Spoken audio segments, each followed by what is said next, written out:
The most valuable real estate in the world is not in Manhattan, London, or Dubai. It is the 6 inches between your ears. And right now, that territory is under occupation. In 2026, the average man spends nearly half of his waking life staring into a glowing rectangle. He is addicted to the scroll. He is a slave to the red notification badge. He thinks he is informed, but he is merely distracted.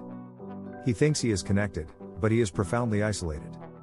The Dominion Thesis argues that you cannot build an empire in the real world if your mind is trapped in a digital Skinner box.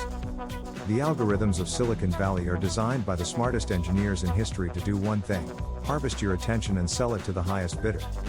Today, we are initiating the monk mode protocol. We are declaring war on the dopamine feedback loops that have castrated your ambition. We are learning how to become the ghost in the machine, the man who uses technology to rule, but never lets it rule him. This is the Dominion Thesis. Section 1, the Dopamine Casino. Your phone is not a tool. It is a slot machine. Every time you pull down to refresh your feed, you are pulling the lever. Sometimes you get a reward, a funny video, a like, a piece of shocking news. Most of the time, you get nothing. This is called variable reward schedule, and it is the most addictive pattern known to behavioral psychology. It hijacks the same neural pathways as cocaine and gambling. In 2026, where the attention economy has reached its peak, this addiction is the primary reason why men are failing. They have the intent to build a business, but they lack the faculty to focus for more than 15 minutes. Epictetus warned us, you become what you give your attention to. If you give your attention to 15-second clips of degenerate behavior, your mind becomes a degenerate wasteland. To gain dominion, you must smash the slot machine. Section 2, the cost of context switching. You think you are multitasking. You are lying to yourself. Science tells us that multitasking is a myth. What you are doing is context switching. Every time you switch from your work to a text message and back again, you pay a cognitive tax. It takes your brain nearly 23 minutes to get back into a state of deep flow after a distraction. If you check your phone every 10 minutes, you are literally never in a state of deep work. You are operating at a surface level of intelligence.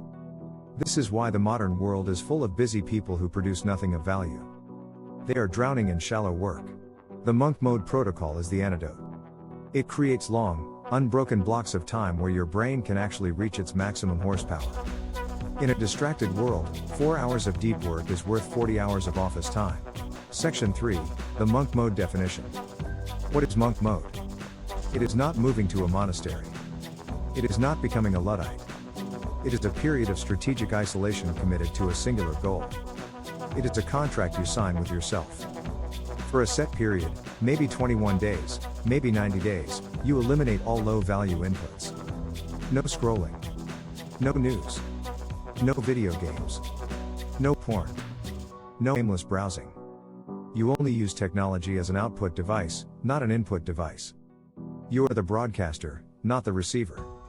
When you cut the digital umbilical cord, 2 things happen.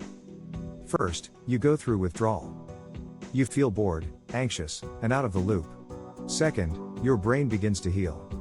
Your attention span lengthens. Your anxiety drops. Your creativity explodes. You remember what it feels like to be human. Section 4, the boredom advantage. Blaise Pascal famously said, all of humanity's problems stem from man's inability to sit quietly in a room alone. In 2026, we have eradicated boredom. The moment we feel a second of stillness, we reach for the phone. But boredom is not the enemy. Boredom is the soil from which ideas grow. When you are bored, your brain enters the default mode network. It starts connecting disparate ideas. It solves complex problems in the background. By killing boredom with cheap dopamine, you are aborting your best ideas before they are born. The monk mode protocol forces you to sit with the boredom. It forces you to stare at the wall until the solution to your business problem appears. Embrace the silence. The silence is where the money is. Section 5, the levels of the protocol. You cannot go from addict to monk in one day. We use a tiered system. Level 1, the grayscale. Go into your phone settings right now and turn your screen to black and white. Color is a dopamine trigger.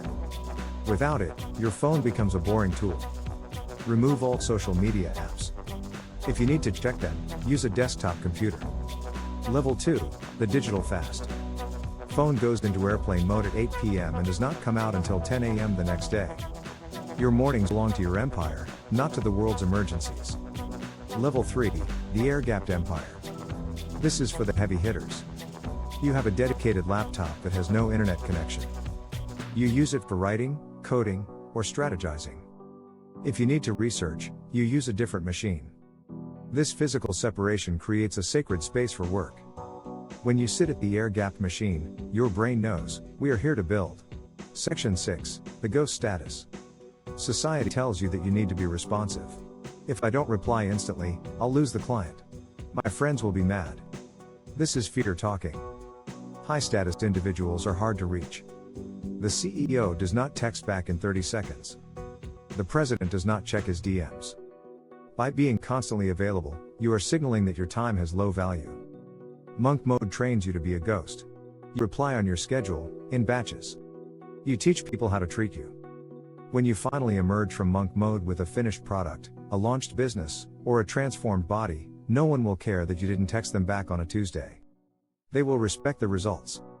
Section 7, the neuroplastic reset. The science of neuroplasticity tells us that neurons that fire together, wire together. Right now, your brain is wired for distraction. But the brain is plastic. It can be rewired. After approximately 14 days of monk mode, the digital itch begins to fade. You stop reaching for your pocket every 3 minutes. You can read a book for an hour without looking up. You can hold a conversation without glancing at a screen. This is the superpower of the 21st century. In a world of goldfish, the shark is king. While your competitors are scrolling through 2026's latest outrage, you are doing the deep work that builds generational wealth. Section 8, conclusion. The phone in your pocket is a leash. The app on your screen is a shackle. You cannot claim to be a sovereign individual if you are dancing to the tune of an algorithm. It is time to cut the cord. Enter monk mode. Embrace the boredom. Reclaim your focus. The world will be there when you get back. But when you get back, you will be the one holding the remote control. Focus is the new currency. Stay ghost. Stay focused. Stay sovereign. This is the Dominion Thesis.